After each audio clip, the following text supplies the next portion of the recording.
کبھی کبھی تاریخ میں ایسی شخصیات بھی جنم لیتی ہیں جن کی ظاہری زندگی بظاہر ختم ہو جاتی ہے، لیکن ان کا اثر ختم نہیں ہوتا۔ صدیاں گزرتی رہتی ہیں، حکومتیں بدل جاتی ہیں، نقشے تبدیل ہو جاتے ہیں، لیکن کچھ نام وقت کے ساتھ مٹنے کے بجائے اور زیادہ واضح ہوتے چلے جاتے ہیں۔ یہ کہانی ایک ایسے شخص کی ہے کہ اپنی ظاہری وفات سے تقریباً 4 ماہ 22 دن پہلے انہوں نے اپنے سال وصال کی طرف اشارہ فرمایا۔ علم ابجد کے ذریعے سورہ دہر کی ایک آیت سے 1340 ہجری کا عدد نکالا، پھر وقت گزرا اور تاریخ نے وہی دیکھا جس کی خبر وہ پہلے ہی دے چکے تھے، اور بتائی گئی تاریخ پر اس دنیا سے رخصت۔ شعر و ادب کی زلف پریشان ہے آج بھی۔ عام طور پر کہانیاں یہیں ختم ہو جاتی ہیں، لیکن ان کی کہانی یہیں سے شروع ہوتی ہے، کیونکہ 1 صدی سے زائد گزر جانے کے باوجود آج بھی ان کا ترجمہ قرآن پڑھا جا رہا ہے، ان کے فتاوی سے رہنمائی لی جا رہی ہے، ان کی نعتیں عشق رسول صلی اللہ علیہ وآلہ وسلم کی محفلوں میں پڑھی جا رہی ہیں، اور دنیا بھر کی جامعات میں ان کی شخصیت پر تحقیق جاری ہے۔ آخر ایسا کیا تھا اس انسان میں؟ وہ کون سا سفر تھا جس نے بریلی کے ایک بچے کو پوری دنیا میں امام اہل سنت اعلی حضرت کے لقب سے معروف کر دیا؟ چلیے بریلی جا کے دیکھیے وہ گلی جہاں احمد رضا ہے وہ پیشوا۔ اس سوال کا جواب ڈھونڈنے کے لیے ہمیں وقت کا سفر کرنا ہوگا، تقریباً 150 سال پیچھے۔ 19ویں صدی کا ہندوستان برطانوی اقتدار کا دور معاشرہ سیاسی، سماجی اور مذہبی تبدیلیوں سے گزر رہا تھا۔ یہ وہ زمانہ تھا جب صرف حکومتیں نہیں بدل رہی تھیں بلکہ نظریات بھی بدل رہے تھے۔ ایک طرف نئی فکری تحریکیں جنم لے رہی تھی، دوسری طرف مسلمانوں کے دینی تشخص کو مختلف چیلنجز کا سامنا تھا۔ ایسے ہی دور میں بریلی کے ایک علمی اور دینی گھرانے میں 10 شوال المکرم 1272 ہجری مطابق 14 جون 1856 عیسوی کو ایک بچے نے آنکھ کھولی۔ ابتدائی طور پر اس کا نام محمد رکھا گیا، لیکن کچھ ہی عرصے بعد اس کے دادا حضرت مولانا رضا علی خان رحمۃ اللہ تعالی نے اس کا نام احمد رضا تجویز کیا۔ آیا تو ذیشان بن کر اے امام محمد رضا۔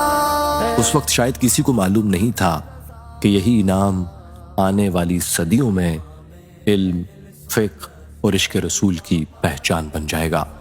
احمد رضا رحمۃ اللہ تعالی کا گھر صرف ایک گھر نہیں تھا، وہ علم کا ایک انسٹیٹیوٹ تھا۔ والد رئیس المتکلمین مفتی نقی علی خان رحمۃ اللہ تعالی اپنے زمانے کے ممتاز ترین اسلامک اسکالر علماء میں شمار ہوتے تھے۔ گھر میں گفتگو بھی علم کی ہوتی، بحث بھی علم پر ہوتی، اور تربیت بھی علم کے سائے میں ہوتی تھی۔ شاید یہی وہ وجہ تھی کہ جس عمر میں بچے الفاظ جوڑنا سیکھ رہے ہوتے ہیں، اس عمر میں امام احمد رضا قرآن سے اپنا تعلق مضبوط کر رہے ہیں۔ صرف 4 برس کی عمر میں ناظرہ قرآن مکمل کر لیا۔ اس کے بعد والد محترم کی نگرانی میں علوم دینیہ کی باقاعدہ تعلیم کا آغاز ہوا، مگر جلد ہی واضح ہونے لگا کہ یہ بچہ صرف محنتی نہیں، غیر معمولی بھی ہے۔ اس غیر معمولی ذہانت کی ایک جھلک ایک ایسے واقعے میں نظر آتی ہے جسے آج بھی ان کی سوانح میں بیان کیا جاتا ہے۔ ایک دن استاد بچوں کو سبق پڑھا رہے تھے، اس دوران ایک شخص آیا اور اس نے سلام کیا۔ استاد نے جواب میں فرمایا، جیتے رہو۔ یہ ایک عام سا لمحہ تھا، شاید سب کے لیے، لیکن وہاں بیٹھا ایک کم سن طالب علم خاموش نہ رہ سکا۔ اس نے نہایت ادب سے عرض کیا، استاد محترم، سلام کا جواب وعلیکم السلام ہونا چاہیے۔ ماحول میں چند لمحوں کے لیے خاموشی چھا گئی۔ استاد نے اس بچے کی طرف دیکھا۔ یہ صرف ایک جملے کی اصلاح نہیں تھی، یہ اس بات کا اعلان تھا کہ اس بچے کی نظر صرف الفاظ پر نہیں، سنت پر بھی ہے۔ استاد نے اسے دعائیں دی اور وقت نے ثابت کیا کہ وہ دعائیں رائے گا نہیں۔ رضا رضا رضا رضا احمد رضا رضا رضا رضا رضا رضا میرے رضا۔ سال گزرتے گئے اور ہر گزرتا سال اس بچے کی علمی صلاحیتوں کو مزید نمایاں کرتا گیا۔ صرف 6 برس کی عمر میں میلاد مصطفیٰ صلی اللہ علیہ وآلہ وسلم کے موضوع پر ایسا مدلل خطاب کیا کہ حاضرین حیران رہ گئے۔ صرف 8 برس کی عمر میں عربی زبان کی معروف کتاب ہدایت النحو کی عربی شرح تحریر کر دی۔ جی ہاں، 8 ایئرز کی ایج میں۔ یہ وہ عمر ہوتی ہے جب عام بچے بنیادی تعلیم حاصل کر رہے ہوتے ہیں، مگر امام اہل سنت امام احمد رضا خان رحمۃ اللہ تعالی علیہ نے 8 سال کی عمر میں آپ شرح لکھ رہے تھے اور فقہ و اصول فقہ جیسے دقیق علوم میں دلچسپی لے رہے تھے۔ یہ صرف ایکسٹرا آرڈنری غیر معمولی ذہانت نہیں تھی، یہ اس علمی سفر کا ابتدائی باب تھا جو آگے چل کر بر صغیر کی دینی تاریخ کا رخ متعین کرنے والا تھا۔ وقت تیزی سے آگے بڑھتا رہا، پھر ایک دن ایسا آیا جو ان کی پوری زندگی کا اہم ترین موڑ ثابت ہوا۔ صرف 13 سال 10 ماہ اور 4 دن کی عمر، تمام مروجہ علوم مکمل ہو چکے تھے، لیکن اصل حیرت ابھی باقی تھی۔ اسی روز مسئلہ رضاعت پر ایک جامع فتویٰ تحریر کیا گیا۔ یہ فتویٰ والد گرامی کی خدمت میں پیش ہوا، انہوں نے اسے غور سے پڑھا، دلیل کو دیکھا، پھر خاموشی سے اس پر اپنی تصدیق انڈوزمنٹ ثبت کر دی۔ یہ صرف ایک دستخط نہیں تھے، یہ ایک عظیم عالم کی طرف سے اس بات کا اعلان تھا جب امام اہل سنت امام احمد رضا خان رحمت اللہ تعالی علیہ صرف ان کے شاگرد نہیں رہے بلکہ مسند افتاء کے اہل ہو چکے۔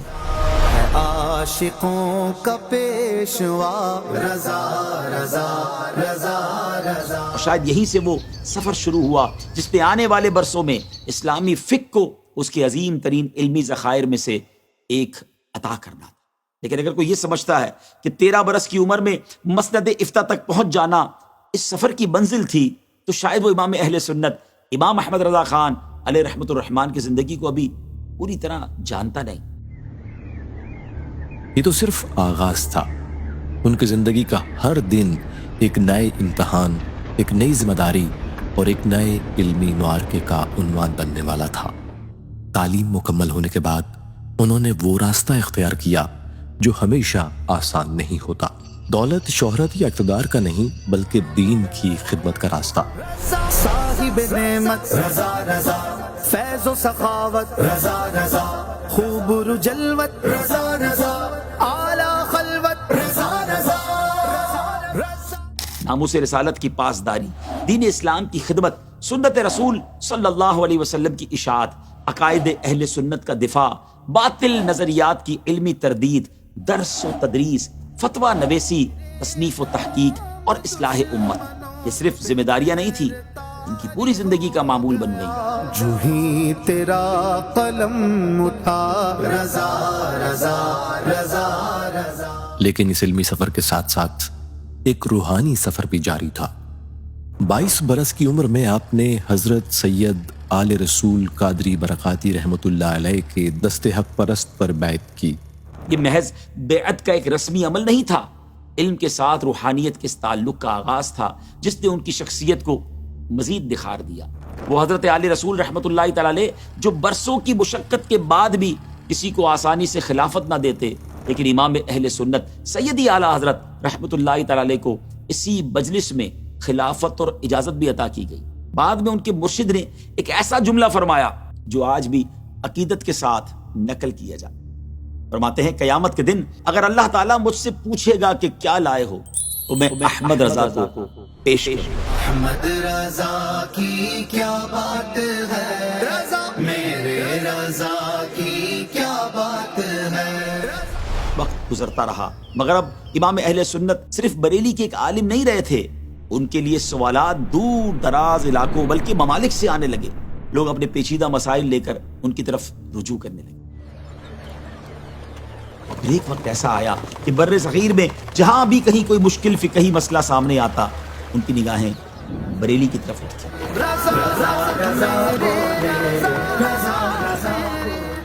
یہ اس لیے کہ ان کی بہت سی بڑی خصوصیات میں سے ایک خصوصیت یہ بھی تھی کہ وہ صرف جواب نہیں دیتے تھے، اسے دلیل سے مزین کرتے، حوالہ دیتے، قرآن سے استدلال کرتے، حدیث سے رہنمائی لیتے، ائمہ فقہ کے اقوال پیش کرتے اور پھر ایسا جامع جواب دیتے کہ مسئلہ صرف حل نہیں ہوتا تھا سمجھ بھی آ جاتا اور اس کے ساتھ ساتھ کئی سوالوں کے حل میں بھی معاون بنتا، اور یہی انداز آگے چل کر ایک ایسے علمی خزانے کی بنیاد بنا جسے دنیا فتاوی رضویہ کے نام سے جانتی۔ تیرے قلم کی کیا بات ہے۔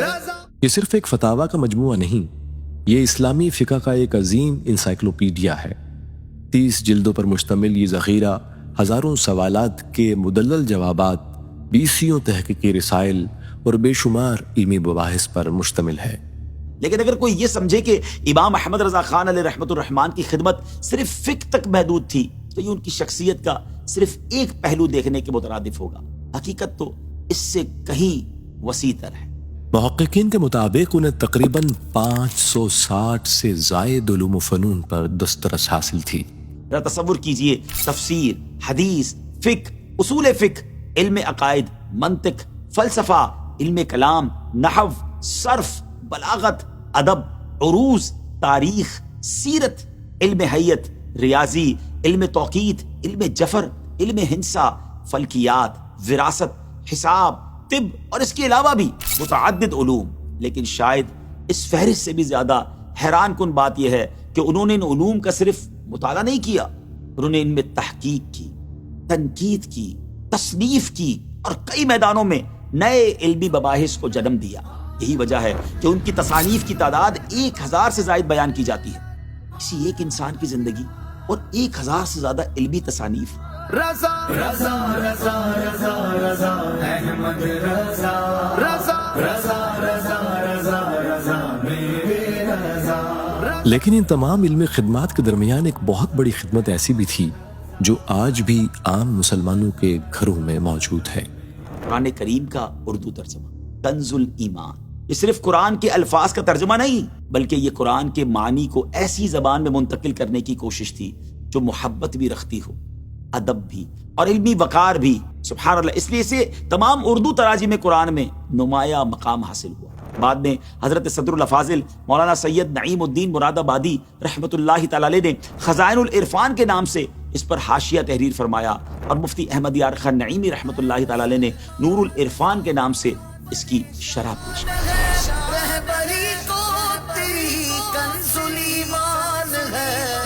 یہ سب اس بات کی دلیل ہے کہ کنز الایمان صرف اپنے دور کا ہی ترجمہ نہیں بلکہ بعد کی علمی نسلوں کے لیے بھی ایک مضبوط بنیاد بن گیا ہے۔ لیکن اگر کوئی سوال کرے کہ امام اہل سنت امام احمد رضا خان رحمۃ اللہ علیہ کی پوری زندگی کا مرکزی عنوان کیا تھا تو شاید اس کا جواب ایک لفظ میں دیا جا سکتا ہے: عشق، عشق رسول صلی اللہ علیہ وآلہ وسلم۔ اسی محبت نے ان کے قلم سے وہ نعتیہ دیوان لکھوایا جسے دنیا ہدایت کے بخشش کے نام سے جانتی ہے۔ جب قلم تو نے اٹھایا اے امام محمد رضا۔ اور یہی وہ مقام تھا جہاں امام اہل سنت ایک فرد نہیں رہے بلکہ ایک علمی روایت، ایک فکری مکتب اور ایک ایسی میراث بن گئے جو وقت گزرنے کے ساتھ مزید مضبوط ہوتی چلی گئی۔ عام طور پر کسی شخصیت کی عظمت کا اندازہ اس کے دور سے لگایا جاتا ہے، لیکن کچھ شخصیات ایسی بھی ہوتی ہیں جن کی قدر ان کے بعد میں آنے والی نسلیں کرتی ہیں۔ امام اہل سنت انہی میں سے ایک ہیں۔ ان کے وصال کے بعد نہ ان کا قلم رکا نہ ان کے علم کا سفر، بلکہ شاید وہیں سے ان کی فکر نے نئی زندگی پائی۔ بر صغیر سے لے کر مشرق وسطیٰ تک، یورپ سے افریقہ تک اور دنیا کے مختلف خطوں میں آج بھی ان کی تصانیف پڑھی جا رہی، ان کے علمی کام پر تحقیق ہو رہی ہے، ان کی فقہی آراء پر مقالے لکھے جا رہے ہیں، جامعات میں ایم فل اور پی ایچ ڈی سطح کی تحقیقات ان کی شخصیت اور علمی خدمات کا جائزہ لے رہی ہے۔ یہ کسی ایک کتاب یا ایک فتوے کا اثر نہیں، یہ ایک پوری زندگی کی محنت کا نتیجہ ہے۔ تو مجدد بن کے آیا اے امام محمد رضا۔ اس علمی ورثے کو نئی نسل تک پہنچانے میں دعوت اسلامی کے علمی و تحقیقی ادارے المدینۃ العلمیہ نے بھی نمایاں کردار ادا کیا۔ اعلیٰ حضرت کی سیرت، ان کے افکار، ان کی تصانیف اور ان کی علمی خدمات پر متعدد کتب، رسائل، بیانات اور تحقیقی پروگرام تیار کیے گئے تاکہ ایک نئی نسل اس عظیم علمی سرمایہ سے براہ راست واقف ہو سکے، کیونکہ قومیں صرف اپنے ماضی پر فخر کرنے سے زندہ نہیں رہتی، وہ اپنے ماضی کو سمجھنے سے زندہ رہتی ہے۔ اور امام احمد رضا خان علیہ رحمۃ الرحمان کا مطالعہ دراصل بر صغیر کی علمی تاریخ کے ایک نہایت اہم باب کا مطالعہ ہے۔ وقت نے اپنی رفتار جاری رکھی اور پھر زندگی اپنے اختتام کی طرف بڑھنے لگی، لیکن جیسے ان کی پوری زندگی غیر معمولی تھی ویسے ہی اس زندگی کا ایک آخری باب بھی غیر معمولی ثابت ہوا۔ اپنی ظاہری وفات سے تقریباً 4 ماہ 22 دن پہلے انہوں نے اپنے سال وصال کی طرف اشارہ فرمایا، اور پھر وہی سال آیا، وہی تاریخ آ گئی، اور امام اہل سنت امام احمد رضا خان رحمۃ اللہ تعالی علیہ اپنے رب کریم کے حضور حاضر ہوئے۔ خدمت دین ان سے لی ہے کیسی رب نے واہ واہ ہے۔ بظاہر ایک سفر ختم ہو گیا، لیکن حقیقت میں ایک نیا سفر شروع ہوا، کیونکہ بعض لوگ اپنی زندگی سے زیادہ اپنی میراث کی وجہ سے زندہ رہتے ہیں۔ وہ اپنے شاگردوں میں زندہ رہتے ہیں، اپنی کتابوں میں زندہ رہتے ہیں، اپنے افکار میں زندہ رہتے ہیں، اور ان دلوں میں زندہ رہتے ہیں جنہیں وہ علم، کردار اور محبت کا راستہ دکھا جاتے ہیں۔ امام اہل سنت امام احمد رضا خان بھی انہی شخصیات میں سے ایک ہے۔ اسی علمی و فکری تسلسل کو دور حاضر میں شیخ طریقت امیر اہل سنت حضرت علامہ مولانا محمد الیاس عطار قادری دامت برکاتہم العالیہ نے دعوت اسلامی کی صورت میں ایک عالمی تنظیم بنا دیا۔ دعوت اسلامی اعلیٰ حضرت کی تعلیمات کا عملی مظہر ہے، جہاں قرآن و سنت کی تعلیم، عشق رسول کا فروغ، اصلاح اعمال، دعوت و تبلیغ، مدارس و جامعات، حفظ و تجوید، دارالافتاء، تصنیف و تالیف اور دنیا بھر میں لاکھوں مسلمانوں کی دینی تربیت کا عظیم الشان سلسلہ جاری ہے۔ یوں کہا جا سکتا ہے کہ اعلیٰ حضرت کے قلم سے جو فکر و پیغام امت تک پہنچا، امیر اہل سنت نے اسی فکر کو دعوت اسلامی کے ذریعے عمل، دعوت اور تربیت کی صورت میں پوری دنیا تک پہنچانے کا مؤثر اور منظم اہتمام کیا ہے۔ اللہ تعالی ہمیں ان کے علم، ان کے اخلاص، ان کے کردار اور عشق رسول سے حصہ عطا فرمائے، آمین۔ احمد رضا کا تازہ گلستاں ہے آج بھی، خورشید علم ان کا درخشاں ہے آج بھی، سب ان سے جلنے والوں کے گل ہو گئے چراغ، احمد رضا کی شمع فروزاں ہے آج بھی، خدمت قرآن پاک کی وہ لاجواب کی راضی رضا سے صاحب قرآن ہے آج بھی۔ قرآن ہے آج بھی